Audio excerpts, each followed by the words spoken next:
Good morning, Star Wars Underworld. I'm Kat Kelly, and we are at WonderCon, California 2014. I'll be reporting today, and we are going to be taking a tour of the facility right after this. See you guys.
Hey guys, I'm reporting again from WonderCon, and I'm at the FX Collectibles table with Steve Nice here. Yeah, how are you doing this morning? I'm good. How are you guys doing?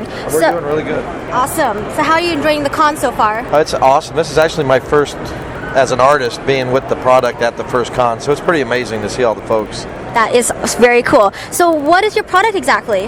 My product is I'm responsible for constructing the studio scale replicas for Star Wars for EFX. Awesome. Would you mind going into little details about this? Sure. What we have here is the studio scale Y-Wing. We've actually selected the Gold Leader, which is the hero Y-Wing used in Star Wars. And you can see it really good on the DVD in the trench scene. And so what I do and a group of my buddies do, we go back and research all the vintage kit parts that were used where ILM, Industrial Light and Magic, made the actual filming model back in 1976.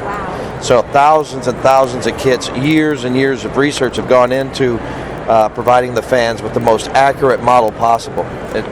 It's not a scan, it's not somebody's rendition, it is a part-for-part accurate piece. Wow, and how much does one of these kits cost about? The price is not yet determined, it's still in development. Oh. And how long have you been working on this project for? Well, for EFX about a year now, but to find all the parts we started about 15 years ago.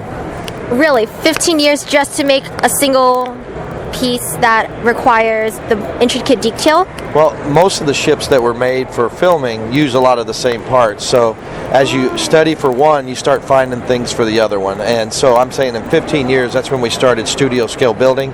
EFX is such a great company that they reach out to the fans and say, hey, we want to, all this crazy stuff that you've been doing, we want to bring you on board and bring the fans exactly what they want. Awesome. And as a Star Wars fan, how are you thinking that Celebration 7 coming out in Anaheim, how is that going to turn out? Well, I went to the first celebration in Denver, Colorado, and it was amazing. First time we actually had access to all the models and get pictures. I think it's just getting better every year, and being in Anaheim, what a great venue and a great place for it to be. Looking forward to it. Yeah, totally. It's so close to home, and we're able to actually attend it rather than in Florida. Not just in Florida's, but just saying. And also, how do you think the new episodes of Star Wars is going to be turning out? I see that you have a episode 4 poster right behind you. How do you think the new episodes for episode 7 is going to be? Well, with May 4th approaching, I just have to have faith that the Force will be with the directors and all the actors. I know they've hired a lot of the designers and stuff that have a love for the movies, the original, episode 4 through 6, and I've heard that they've unofficially heard that they're using a lot of some of the old drawings from Ralph McQuarrie and Joe Johnston and stuff for some of the designs, so that's promising. Awesome. Well, thank you so much. All right, no, thank you. And have a good con. All right, you too now. I love your costume. Thank you. I see.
time with Racine Kyrim from the Mandalorian Mercs down in Los Angeles, the Mandagalar. Okay, so how are you enjoying the con? So far, this is my first day at the con out of 3 days. We were trying to scramble to get another kit done in time, but it's great. It's a good turnout today, even for Sunday. And what has been your highlight of the week? Or highlight of the con for today? I'll be honest, I haven't even looked yet. But one of the biggest highlights is helping one of my fellow Mandos actually get in gear. So to me, that's the biggest highlight. Getting gear, you mean actually make her costume or actually help her into the gear itself? We actually made her costume in the hotel room. Wait, you made a costume in the hotel room without ventilation? Yeah, so we had proper ventilation at the times when we needed it. But we did all the cutting, the shaping in the hotel room itself. We did a lot of fitting, sewing, and then we went actually to somebody's house to do the spray paint and the rest of the sewing. Very impressive. Is she official yet? She's not. She's going to be probably a couple more weeks before she's official. There's a lot to do on it, but at least she can actually enjoy the con today. She's looking really well. Well, thank you very much. I take pride in my work. In your battle armor, did you come from hell and back, basically? Yeah, pretty much. My Mando is using the same armor as like Boba Fett, which is Durasteel. It's not Beskar, so it can get damaged, as you can tell. Yeah. So it's a little bit more hardcore. Just a little? Just a little. Is it just as protective as Beskar? It is. It's not as indestructible as Beskar, but it can still take quite a beating. If you saw Boba Fett, Boba Fett took quite a beating, but his armor survived until he fell into the Sarlacc pit, which then it melted. Basically melted onto him, or did it melt? If I remember correctly, Boba Fett's armor melted on him, and then as he crawled out of the Sarlacc pit, he was pretty much naked, and he got burned by the sun. So that sounds like a wonderful way for Boba Fett to be re-acted into the books. Exactly. And I noticed that you have different weapons. For example, your assault rifle, I assume? Yes. It's not finished yet.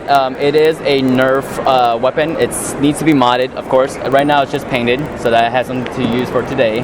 But once it's finished, you won't be able to recognize it's a Nerf gun as per the CRLs. And what are the CRLs for the Mercs? CRLs weapons is basically you can use anything in canon.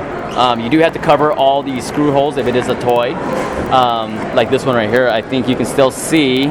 No, these ones are actually pretty nice. All the screw holes have been pre-filled already for you. So, whereas if you look at a Nerf gun, the Nerf gun actually has screw holes. These all actually have to be filled in. It has to be smooth, and any kind of marking where it says like Nerf or any of the cautions have to be removed. And you do have to add enough Sentra or Greeblies to hide the fact that it is a Nerf gun. So this one is far from finished from being able to be actually used. But it still looks really pretty bad. Yeah, a simple paint job. I mean, I glued some leather onto it. I mean, little things like that really help bring the weapon to make it look more realistic.